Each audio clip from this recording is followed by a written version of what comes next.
là, ici. Donc, on regarde. Ici, on a un alcène, KMNO4 dilué, en milieu aqueux, neutre à froid. Donc, c'est une oxydation qu'on appelle une oxydation ménagée.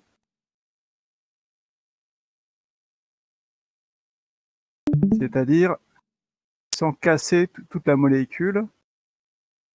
On appelle ça une oxydation ménagée en chimie organique. Et en pratique, ça porte un nom. C'est une dihydroxylation. Et on précise qu'elle est syne.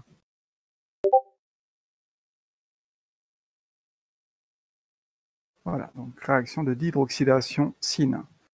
Ça veut dire qu'en pratique, on met deux groupes hydroxyles du même côté. Alors, soit les deux OH sont arrivés par le haut, donc 50% d'un diol avec les deux OH vers le haut, mais il y a aussi évidemment les OH qui arrivent par le bas. Donc on a deux molécules à 50-50 qui sont quoi entre elles, ces deux molécules?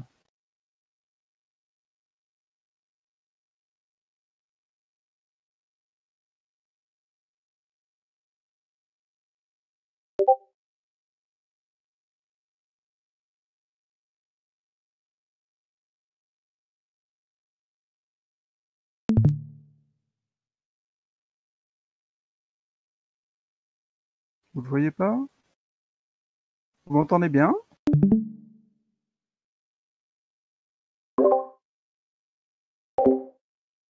Et vous n'avez rien à proposer? Elles sont énantiomères? Bah oui, elles sont énantiomères. Est-ce que tout le monde le voit? Mettez un miroir plan devant la première molécule. Imaginez un miroir plan vertical, parallèle à votre écran d'ordinateur. Donc les deux OH qui sont vers l'avant passent, après passage dans le miroir plan, en arrière. Donc si vous avez un doute, vous pouvez faire les configurations absolues. Alors celui-là, il est 1, 2, 3, 4, ça c'est un R. Et puis celui-là, ça doit être un S. C'est le RS. Et celui-là, c'est le SR. Donc on doit avoir le RS à gauche et le SR à droite.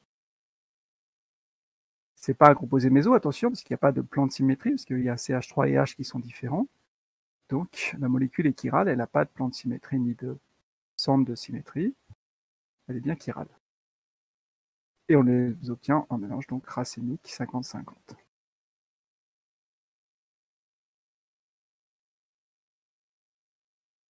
Ok. Alors, deuxième réaction, ça c'est facile. NiO4, c'est celle qu'on a appris hier. C'est ce qu'on appelle la coupure oxydante de Malaprade.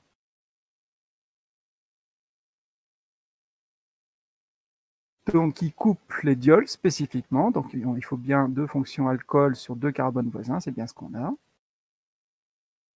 Alors, on va couper la liaison carbone-carbone. Et en même temps, les liaisons COH, enfin les fonctions COH, les fonctions deviennent des C de liaison O. Le H reste là et le CH3 reste là. D'accord? On ne touche que à la partie ici. La liaison CC se casse. Je vais rajouter une petite forme. Qu'est-ce qu'on a comme jolie forme pour casser les liaisons? C'est rigolo ça. Allez hop. Où est-ce qu'il l'a mis? Alors attendez, j'ai un petit problème de pagination. C'est que. Bon, tant pis. On verra plus tard. Pardon, pas de temps. Donc, ici, on récupère une fonction qui s'appelle comment? La fonction en haut. Sur le carbone 1.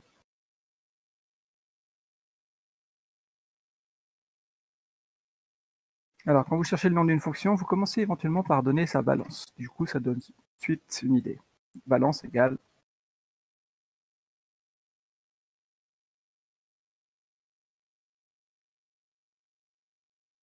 Égale 1, Valence, 2. voilà. Et même chose pour le 6. Valence 2, ça vous inspire quoi? Qu'est-ce que vous cherchez dans quel type de fonction? Vous la reconnaissez cette fonction, non? C'est le liaison OH. Aldéhyde. Voilà. Donc c'est une fonction de valence 2 et c'est en l'occurrence la fonction aldéhyde. Et puis en bas, c'est aussi une valence 2, donc c'est aussi ce qu'on appelle une fonction carbonyle de manière générale. Mais il n'y a pas de H, il y a 2 C. C'est donc une cétone.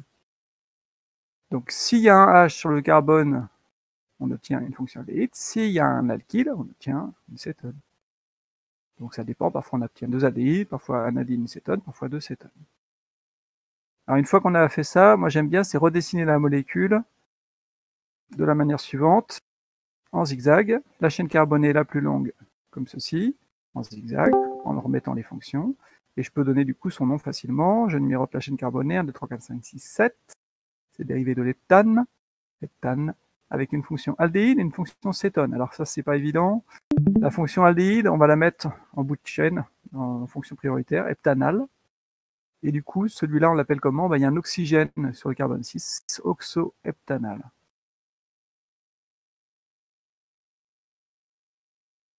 Et la fonction aldéhyde, dans le milieu NiO4, elle n'est pas oxydée, parce qu'on sait qu'un aldéhyde peut s'oxyder et devenir un acide carboxylique, mais NiO4 n'oxyde que les diols, il n'oxyde pas les autres fonctions.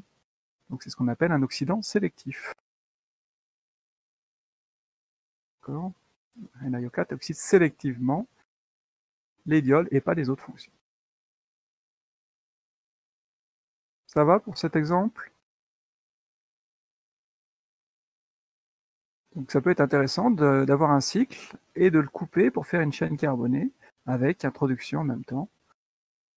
Si on regarde à partir de la selle, en fait, globalement, on coupe et on introduit un oxygène en haut et en bas, en faisant la série d'hydroxylation syn suivie d'une coupure de Malaprade.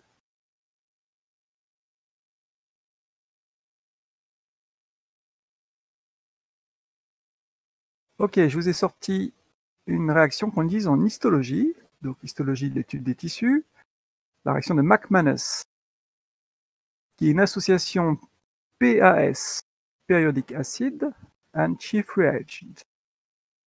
Donc le réactif de Schiff, vous savez peut-être que ça permet de révéler les aldéhydes. En présence d'un aldéhyde, il vire au violet, rose-violet. Et donc, le principe est le suivant, un diol par HiO4, c'est la même chose que NiO4, il coupe, sauf qu'on est en milieu acide, coupe les diols en aldéhyde et en cétone. Schiff colore les aldéhydes, et du coup ça permet de mettre en évidence des tissus où il y a des diols, ou de manière générale des polyols. Et un tissu où il y a des polyols, c'est un tissu qui contient des sucres, par exemple du glycogène. D'accord? Donc des sucres ont plein de fonctions comme ça, alcool sur des carbones voisins. Donc ces tissus riches en sucre vont se colorer en violet, en rose-violet. On dit que le test de McManus est positif.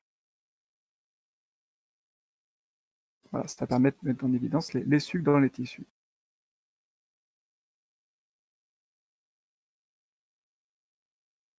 Ça va?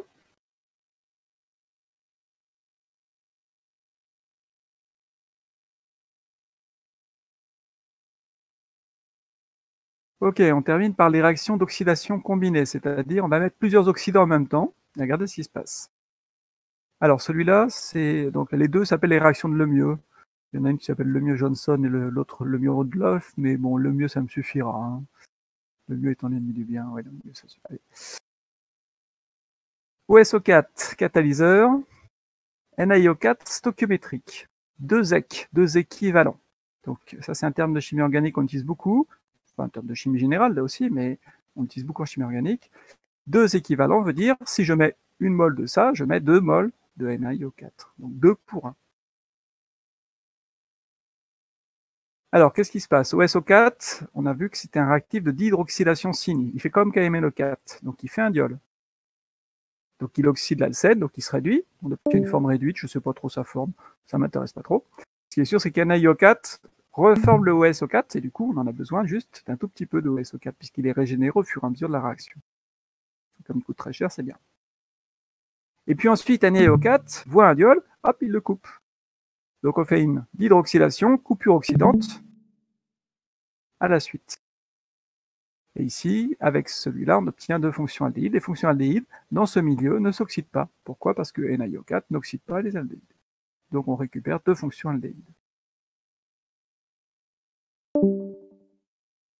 Alors, on peut faire la même chose, mais en remplaçant OSO4 par KMNO4.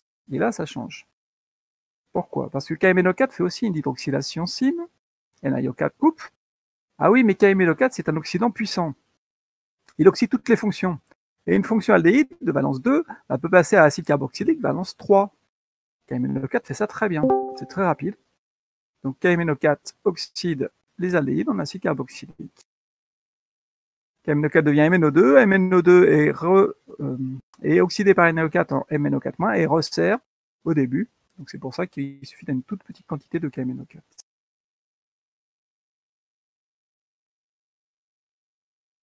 Voilà, donc dans un texte, regardez un petit peu ce qu'on vous dit à la fin.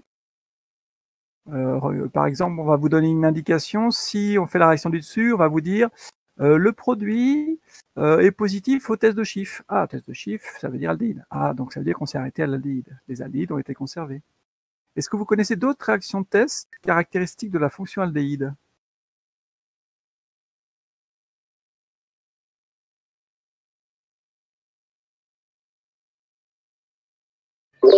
Il n'y a pas un test avec la liqueur de Féline ou... Yes, je vais vous mettre les tests ici. Donc, effectivement, réaction test des aldéhydes. Nous avons d'une part Schiff. Nous avons la liqueur de Féline. Donc ça, on reverra ça en TP commenté. Donc le liqueur de Féline, ça devient rouge brique en présence d'un aldéhyde. C'est un précipité de Cu2O.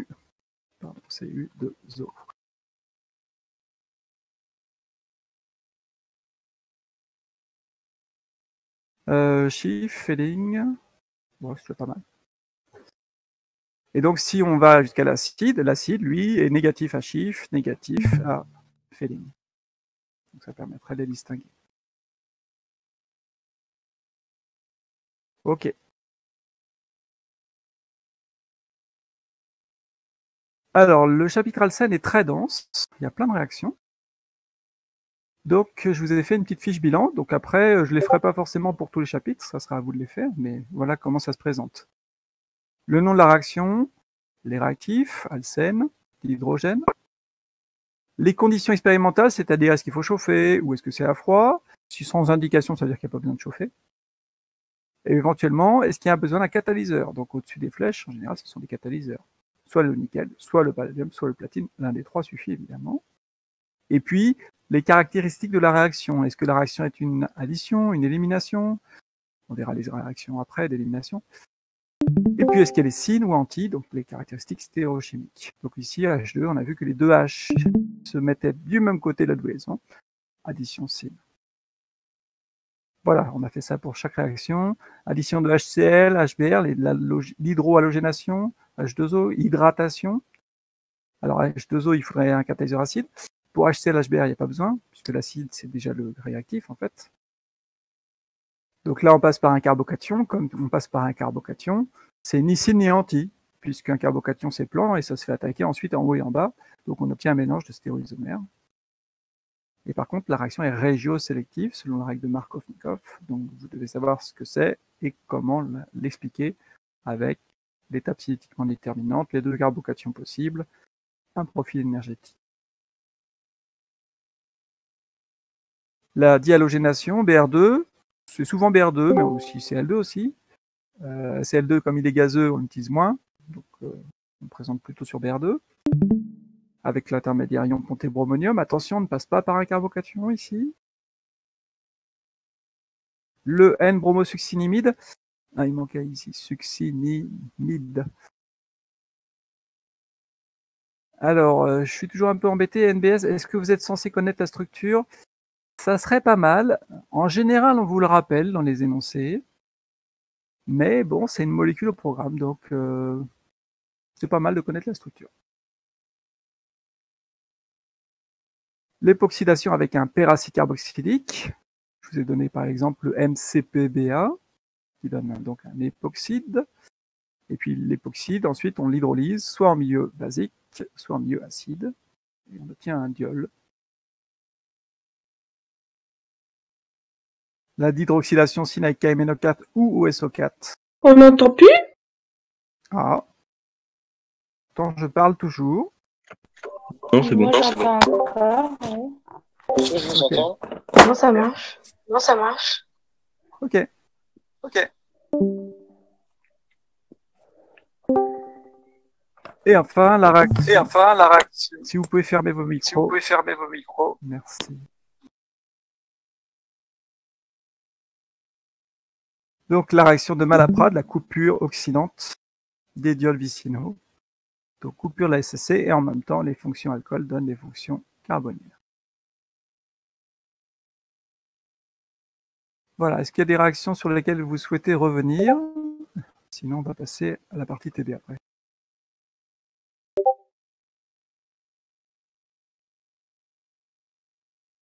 Donc, ce qui serait pas mal, c'est que vous repreniez chaque réaction avec le mécanisme de l'addition d'HCl, la réaction BR2, le NBS. L'époxydation n'est pas censée être connue, le mécanisme, hein, c'est dit qu'il était hors programme. Par contre, l'hydrolyse doit être connue. KMNO4, le mécanisme n'est pas à connaître. NaIO4, le mécanisme n'est pas à connaître. Voilà, mais je pense que l'avoir vu une fois, le mécanisme peut vous aider à mieux retenir la réaction. Parce que juste apprendre des listes de réactifs et de réactions, moi je trouve ça d'une tristesse. Donc voilà, c'est plus amusant comme ça, en sachant ce qui se passe au niveau atomique. Bon, pas de questions?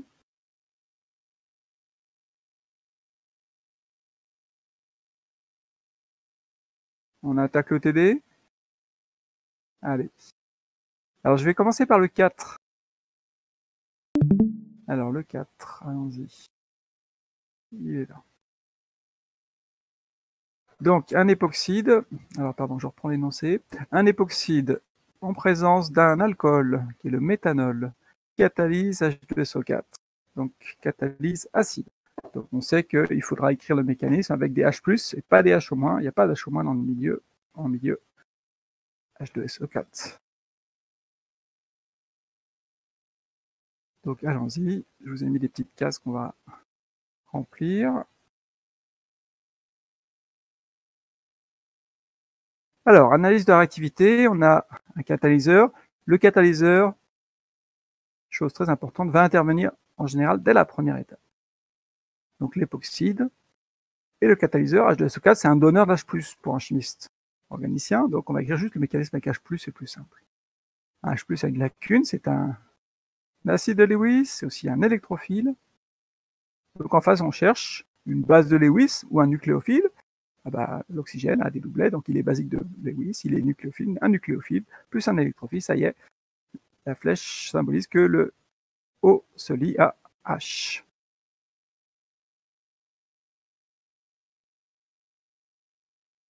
Voilà, pour former cet intermédiaire protonique.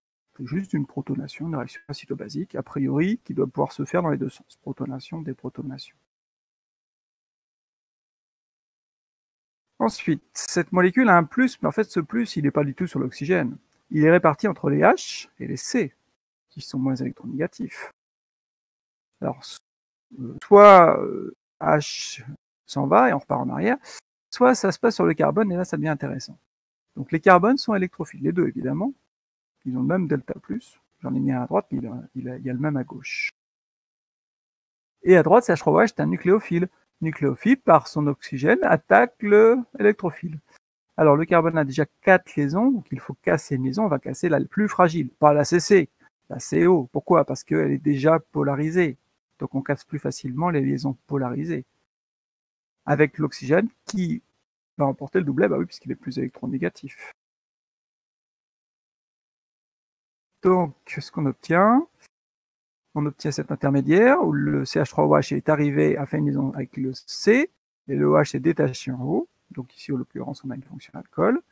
Et puis ça ressemble à quoi, ce truc-là? Bon, bah, c'est un acide, ça ressemble à H3O+. Donc H+ va partir. Alors attention à la flèche. La flèche ne part pas vers H. La flèche, c'est le doublet. Le doublet se rabat sur l'oxygène et H part tout seul, sans rien, avec une lacune électronique. Donc ça, c'est une erreur qu'on fait souvent. Le sens de la flèche, c'est pas le sens de l'atome qui s'en va. C'est le sens des électrons qui viennent se mettre sur l'oxygène. Ça, c'est important. Et du coup, on obtient un oxygène, CH3. Vous reconnaissez la fonction alcool ici. Et ici, c'est ce qu'on appelle une fonction hétéroxyde. Carbone, oxygène, carbone. Sur des carbones de valence 1.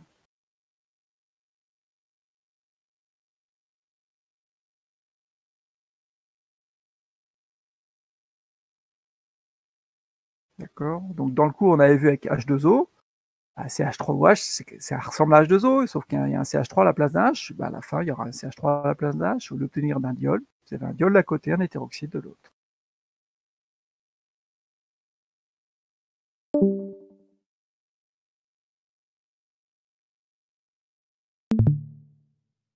Donc vous voyez que le mécanisme, il est parfaitement logique si on a compris la notion d'acide-base, électrophile, nucléophile. Et on peut deviner, alors qu'il n'est pas dans le cours, celui-là. Pas tout à fait comme ça. Il était avec H2O. Oui, mais c'est le même principe.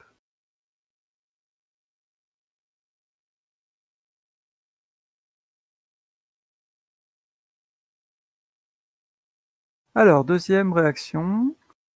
Donc, l'époxyde plus NH3. NH3 qui s'appelle l'ammoniac. L'azote a 3 liaisons NH et il lui reste un doublet sur l'azote. Donc, l'azote est un nucléophile, une base de Bronsted, de Lewis. Donc, en face, on garde. Il n'y a pas d'acide. Et par contre, il y a un électrophile. Bah oui, il y a 2 carbones électrophiles, delta plus de chaque côté sur les carbones. Donc le nucléophile attaque l'électrophile. On fait liaison azote-carbone. Et du coup, on casse la liaison polarisée CO. Donc,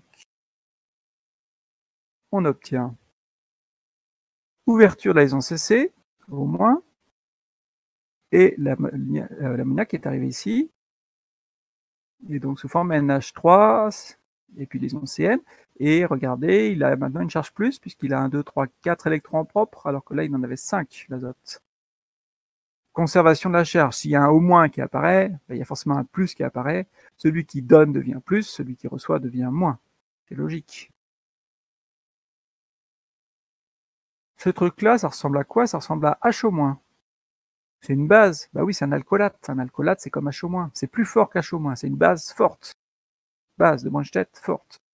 Donc, on regarde s'il n'y a pas un acide qui traîne.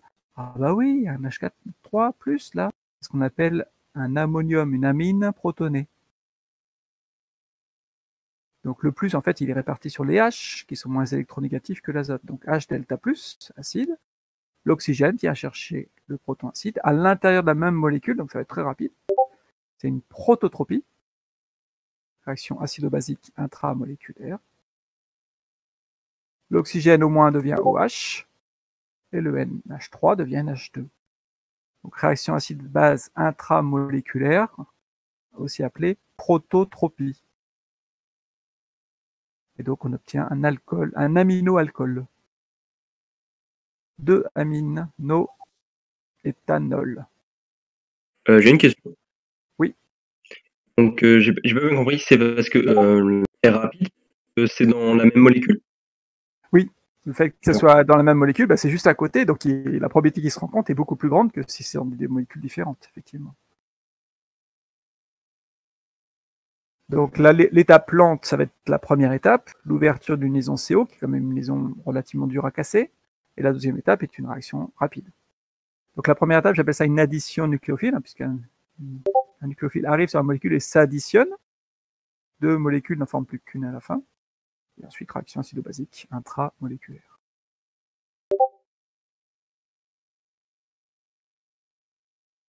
Donc, vous voyez, celle-là, elle n'est pas dans le cours non plus. Mais vous l'avez sans doute trouvée. Certains l'ont trouvée ou pas?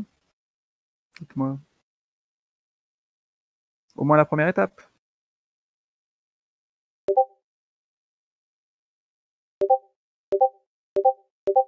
Laura, t'avais réussi à finir finalement? J'ai pas repris. Ah bon. Pourtant, je t'avais donné les indications. Mais j'ai pas regardé à temps. Tant pis. Ok. Donc, il faut que ça devienne ludique, la chimie organique. Vous pouvez tout deviner. D'accord? Alors, évidemment, il faut de la pratique. Hein. Pour moi, c'est évident, mais il faut un certain temps d'apprentissage pour que ça devienne évident. Et une fois que c'est évident, la chimie organique, c'est rigolo, quoi. Bon, je ne vous cacherai pas que j'ai une formation de chimiste organicien. J'ai fait un DEA de chimie organique. Bon. Donc évidemment, j'aime ça un peu plus que la mécanique ou autre chose. Alors, l'époxy plus CH3O-. Alors cette fois-ci, la réaction, c'était l'époxy plus le méthanol en catalyse CH3O-. Donc même réflexe, le catalyseur, il est là pour intervenir tout de suite. Il intervient dès la première étape. Pourquoi? Parce que vous avez du CH3O- et du CH3OH. CH3O-, il est chargé. Donc il est plus nucléophile que CH3OH. Il est plus réactif. Donc c'est une base forte, et c'est un bon nucléophile meilleur que CH3OH. Meilleur nucléophile veut dire réagit plus vite. Donc c'est lui qui réagit. Nucléophile, il attaque les carbones delta+, comme tout à l'heure, vous pouvez rajouter delta+, sur les deux carbones de l'époxyde, il attaque l'un ou l'autre. Et puis je vais vous laisser un petit peu de temps pour réfléchir. Allez, vous avez donc une étape, ensuite une deuxième étape. Il n'y a que 2 étapes à écrire. Et vous allez voir que vous allez les trouver tout seul. Si vous ennuyez, vous continuez. Il y a de quoi faire normalement.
Allez, on y va. Donc celui-là attaque, on fait une liaison CO et on casse cette liaison CO, donc on va obtenir un O-. Donc tout se passe bien, vous devriez obtenir la chose suivante. C'est une addition nucléophile, AN.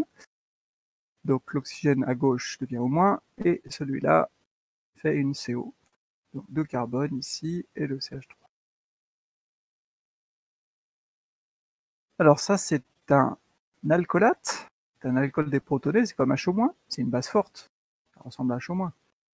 Donc une base forte voit dans le milieu Bah, cherchons un acide. Qu'est-ce qu'on a comme acide?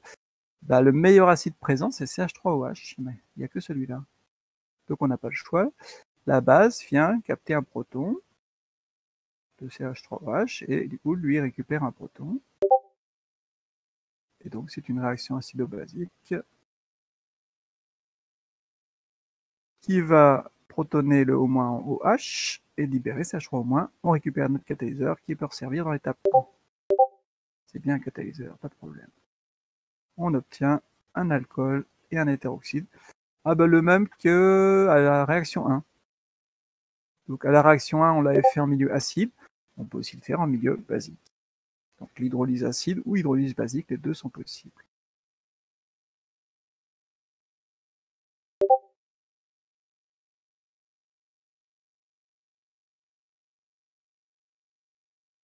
Donc, il y a beaucoup d'étapes dans les mécanismes qui sont de simples réactions acido-basiques.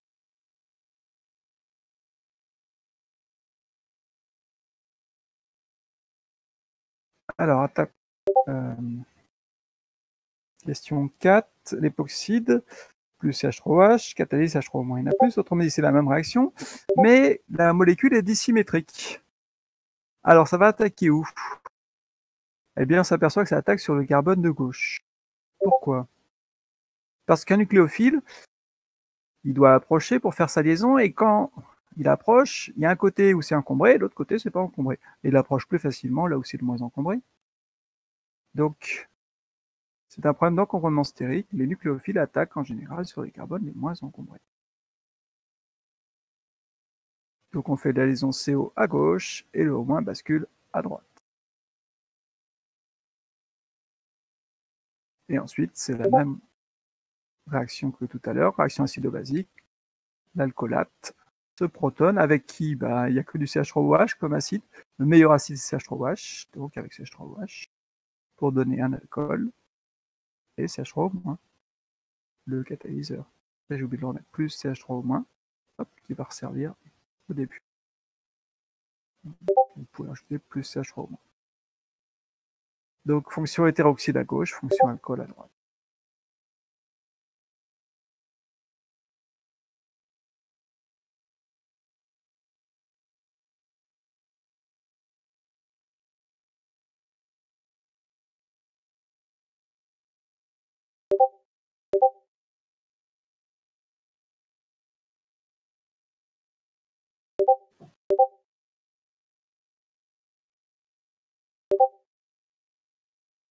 Ok, on fait la même réaction, mais en catalyse acide. Question 5. Alors, ça change quoi? Le mécanisme est différent. En catalyse acide, on commence par agir avec le catalyseur. Donc, l'oxygène se lie à H+, selon une réaction acido-basique. Protonation.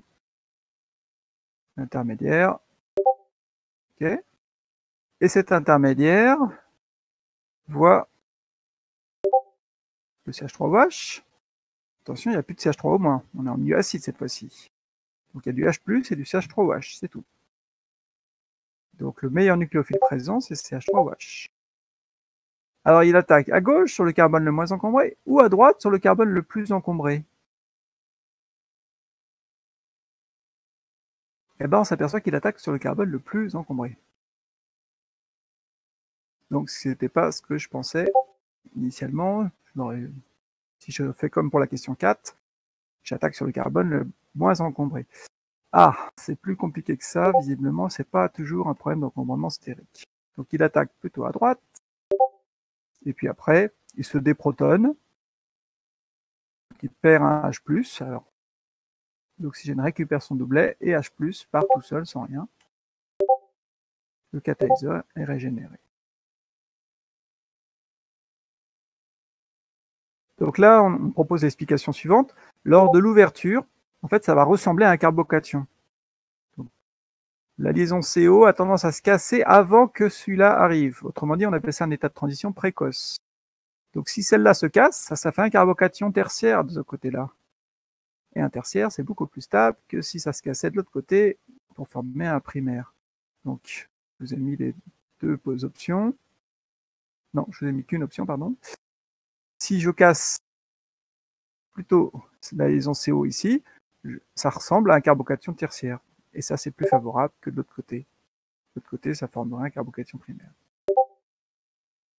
Et voilà pourquoi ça attaque sur le carbone le plus encombré. En fait, ça attaque le complexe, ça passe par le complexe activé qui ressemble le plus au carbocation le plus stable.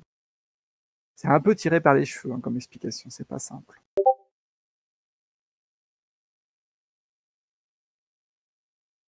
Donc c'est pour vous montrer que ce n'est pas toujours l'encombrement stérique qui régit la sélectivité. Parfois l'encombrement stérique, c'est parfois d'autres facteurs.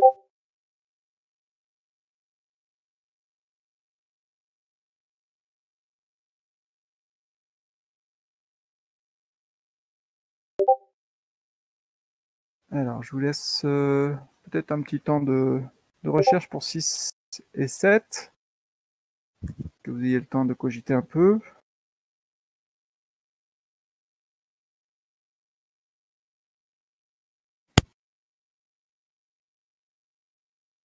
Monsieur, vous voulez bien remonter juste un peu, s'il vous plaît?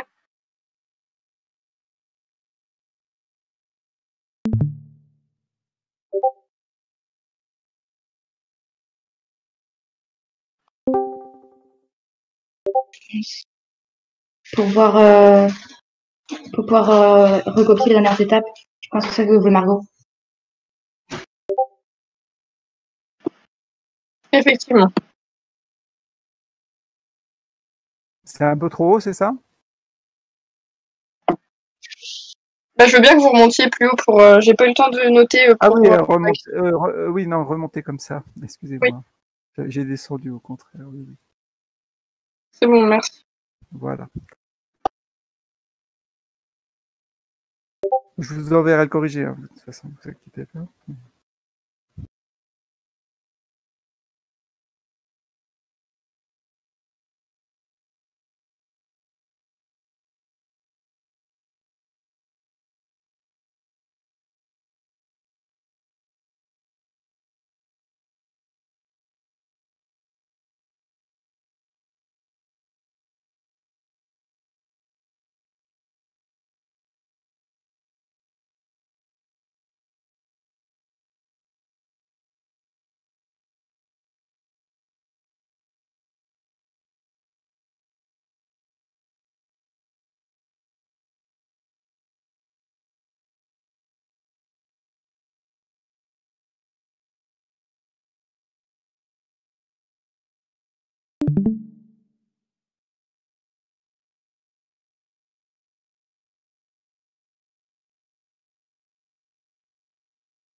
Ok, on avance. Alors, le 6. Alors, ça, c'est un petit peu plus compliqué parce qu'il y a plusieurs fonctions. Il y a un époxyde et il y a aussi une fonction chloro, un chlore sur un carbone. Donc, le chlore est delta-, le carbone est delta+. Donc, ici, on a un carbone électrophile. Puis, les carbones liés à l'oxygène sont delta+, donc sont électrophiles. Donc, il y a 1, 2, 3 sites électrophiles. Alors, qui est le plus électrophile? On sait que le plus électronégatif, c'est l'oxygène. Donc, on peut penser que le plus gros delta+, c'est plutôt sur un des carbones liés à l'oxygène. Donc j'ai envie de dire le carbone électrophile, c'est plutôt ces deux-là. Et celui-là, à droite, est moins encombré. Donc un nucléophile, un bon nucléophile, attaque plutôt sur le carbone le moins encombré, donc plutôt à droite. Donc là, ça se fait un O-, et ici on fait une liaison CO.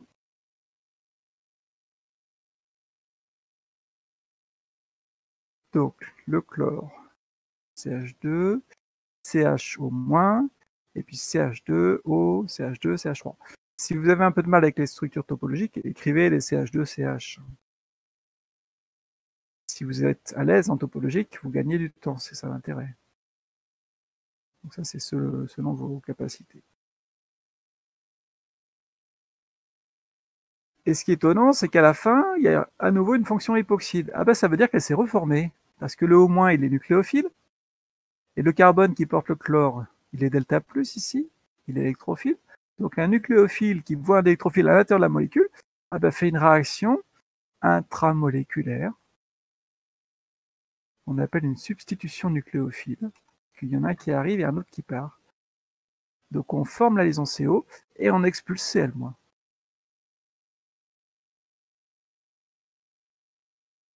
Alors vous aviez peut-être pas pensé à ça, vous aviez peut-être écrit au moins attaque ici, pof, le chlore s'en va sous forme de Cl-, et vous auriez obtenu la même chose. Donc en fait, il y a plusieurs mécanismes possibles qui permettent de trouver ce produit.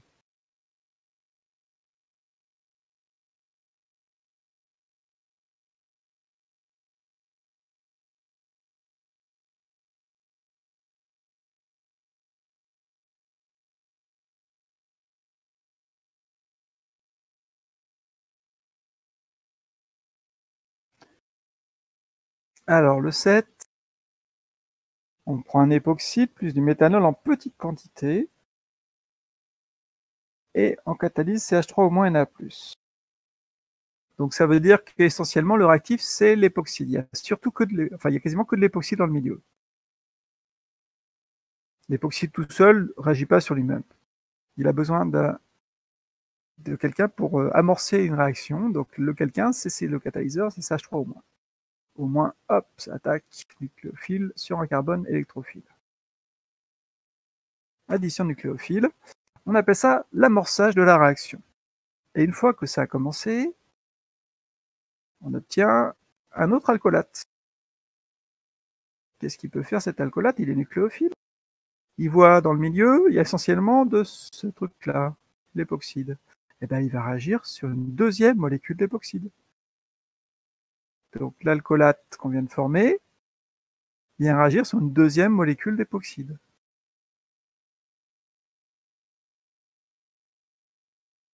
Et du coup, on va former une deuxième liaison CO. La voilà. Et libérer à nouveau un O-, qui est encore nucléophile. Et donc, ça peut continuer plein de fois, ça. Celui-là va réagir à nouveau sur une autre molécule d'époxyde, etc. Autrement dit, on a fait un truc qui va se propager et qui va donner un polymère. Donc, ça va se répéter n fois. Donc 2, et puis après n fois. Et donc, à chaque fois, vous agrandissez votre chaîne de carbone et un oxygène. Donc, ça va faire une chaîne, un polyéther. Parce que c'est une fonction éther, ça, hétéroxyde. On appelle ça un polyéther. Et puis, à un moment, il faudra que ça s'arrête quand même. Alors, quand est-ce que ça va s'arrêter? Eh bien, quand au moins va devenir autre chose qu'au moins.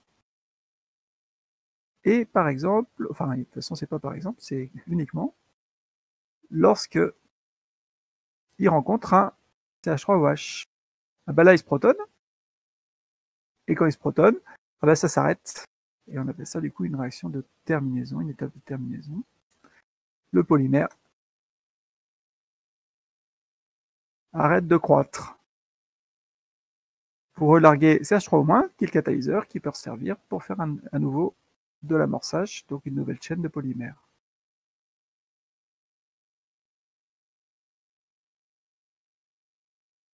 Donc on fait un polyéther qui est un polymère très intéressant, puisqu'il a des liaisons CC très fortes, mais des liaisons CO fortes aussi, mais qui sont quand même plus faciles à casser. Donc, a priori, c'est plus des biodégradables que du polyéthylène, ce truc-là. Ça va pouvoir s'ouvrir plus facilement et donc se dégrader plus facilement. Ça a des oxygènes, donc c'est un polymère polaire. Polaire, donc peut-être qu'il est soluble dans l'eau ou dans les solvants polaires. Donc il doit être très intéressant ce polymère. Une petite question technique. On nous dit petite quantité de CH3OH.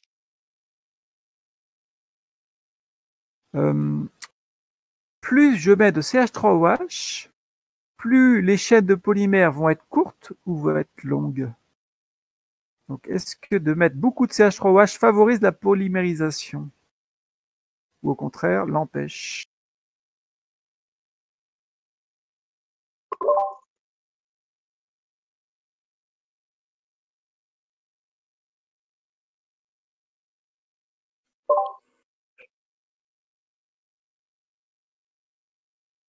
Plus on met de CH3OH, alors le polymère est comment? Plus court, plus long?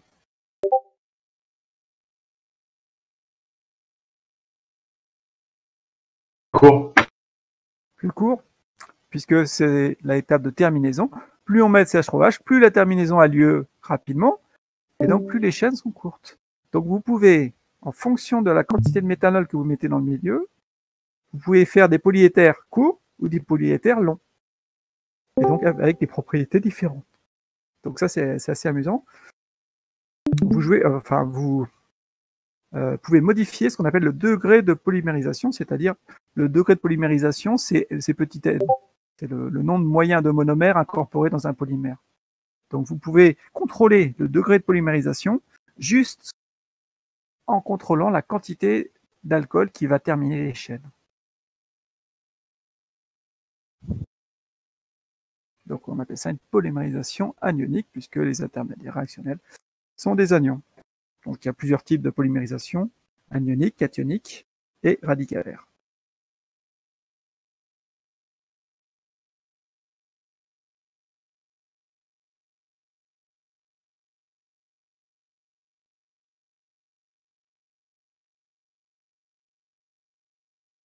Juste une petite remarque, au niveau industriel, l'époxyde que j'ai utilisé là, c'est l'époxyde de l'éthène.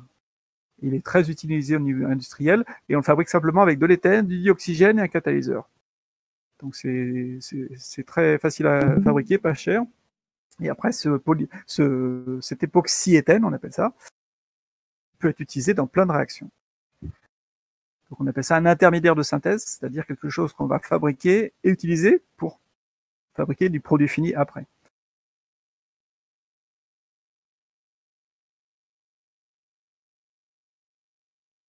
Voilà pour ce cadre.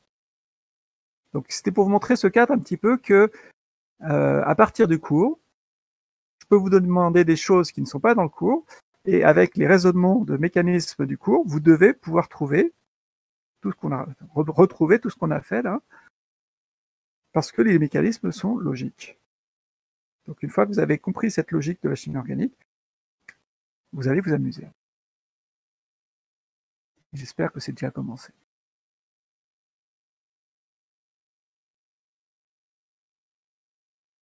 Ok, on commence le 1, je pense pas qu'on fera tout parce que c'est assez long. Donc le 1 reprend toutes les réactions du cours. Donc c'est vraiment l'exercice de base à maîtriser. Alors on nous dit qu'on va prendre du 3,4-diméthylhex-3N.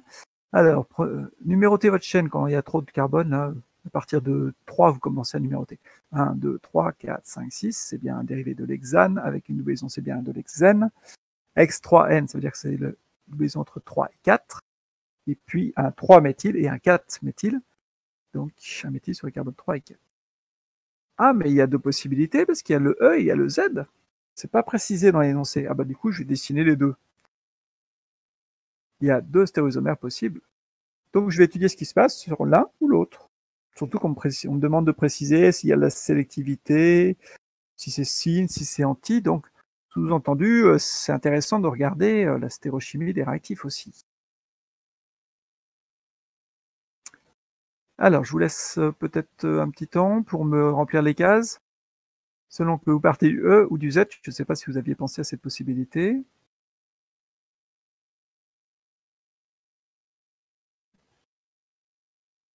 Sachant que la réaction de dihydrogénation est une addition silicone.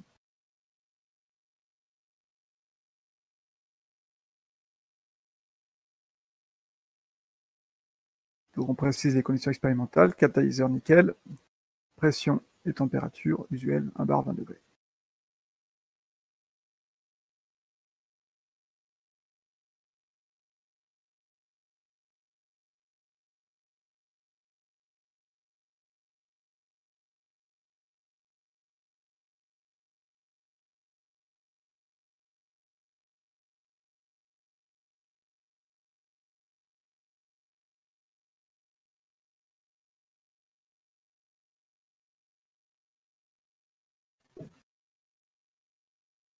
Je vais commencer par le Z.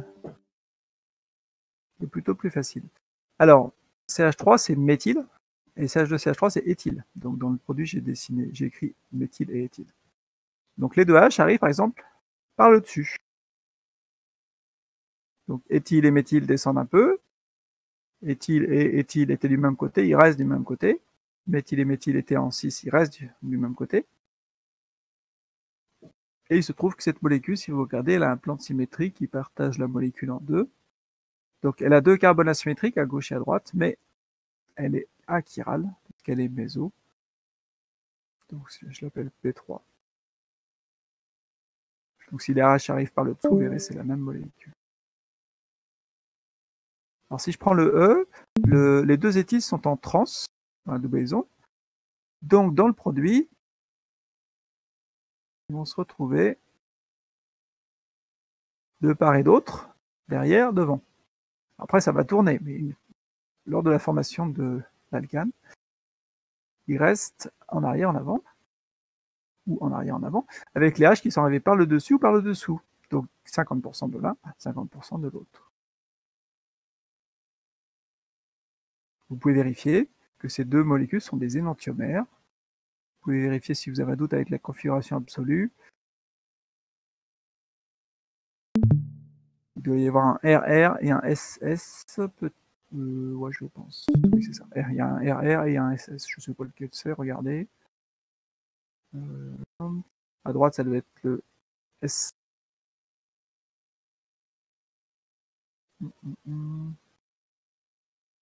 C'est le SS. Et à gauche, c'est le RR. Donc, si vous avez un doute pour les stéréochimies, pour les stéréoisomères, faites les configurations absolues. Et vous verrez que celui du dessous, il est RS.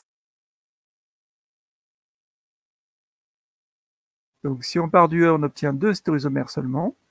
La réaction est donc stéréosélective. Et comme ce sont des diastéréoisomères, comme P1 et P2 sont des énantiomères, c'est pas énantiosélectif. Donc, par défaut, ça doit être diastéréosélectif.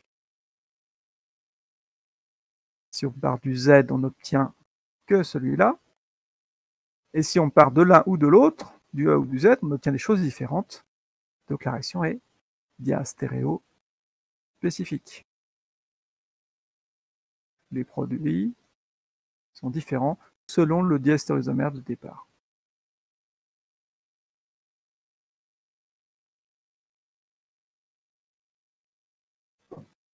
Voilà, donc on n'attend pas juste un dessin pas dans l'espace, on attend des dessins dans l'espace, on attend que vous me disiez s'il y a des énantiomères, dans quelle proportion. Et là, la subtilité, c'est on attendait, c'était pas implicite du tout, d'étudier ce qui se passait en fonction du stéréoisomère de départ, grand E ou grand Z. Alors évidemment, dans un énoncé, ça serait plus clair que ça. Hein. On vous demanderait étudier la stéréochimie des produits en fonction de celle des réactifs, par exemple.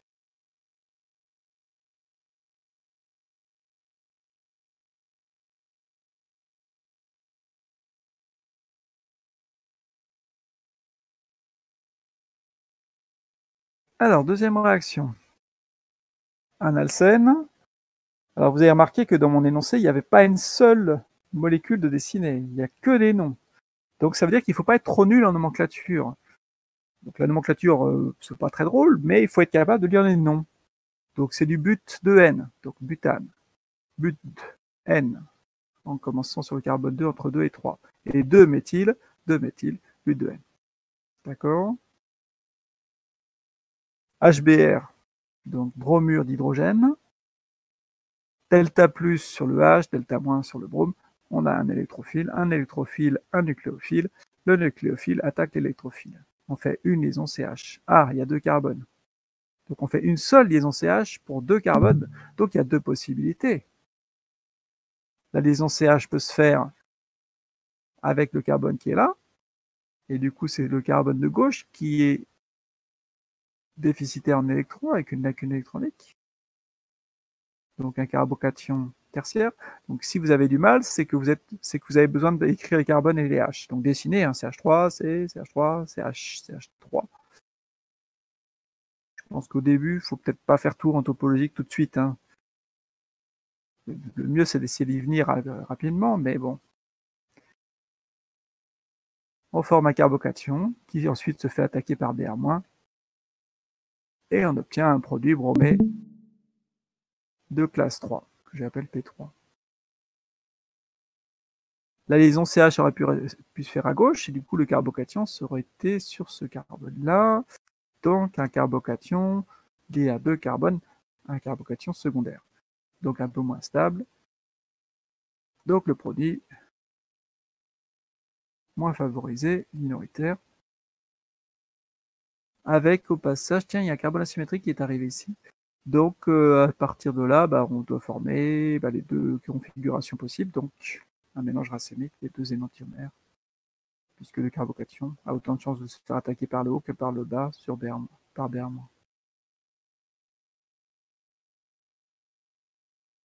Donc c'est une hydrobromation qui suit la règle de Markovnikov, c'est-à-dire le brome se met sur le carbone le plus substitué, parce que on passe ainsi par le carbocation le plus substitué. Bon, il faudra rédiger ça un tout petit peu plus. La réaction est sous contrôle cinétique. Donc on va comparer la constante de vitesse de l'étape cinétiquement déterminante et faire un profil énergétique du coup de l'étape 1, ça suffit. Je ne sais pas si je l'ai fait. Non, je ne l'ai pas fait. Je n'ai pas fait de profil, donc vous essayerez de le faire. Vous placez vos réactifs, les IR, les 2 carbocations. C'est pas la peine de mettre les produits, ça ne m'intéresse pas. Moi, ce qui m'intéresse, c'est l'étape 1. Donc vous faites le profil énergétique de l'étape 1. Vous comparez les énergies d'activation, donc les constantes de vitesse, d'où vous en déduisez le produit majoritaire. Les produits sont des régioisomères, isomères de position, donc la réaction est régiosélective. Et comme on passe par un carbocation, là on obtient un mélange des stéréoisomères, de tous les stéréoisomères possibles. Donc la réaction est ni ci ni anti.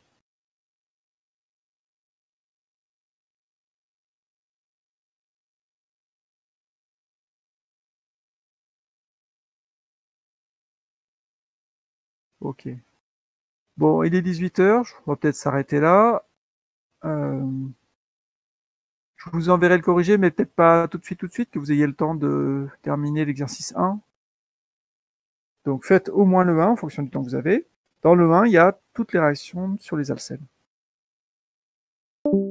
Et puis après, si vous avez vous reste du temps, faites le 2 et 3. Mais faites d'abord prioritairement le 1.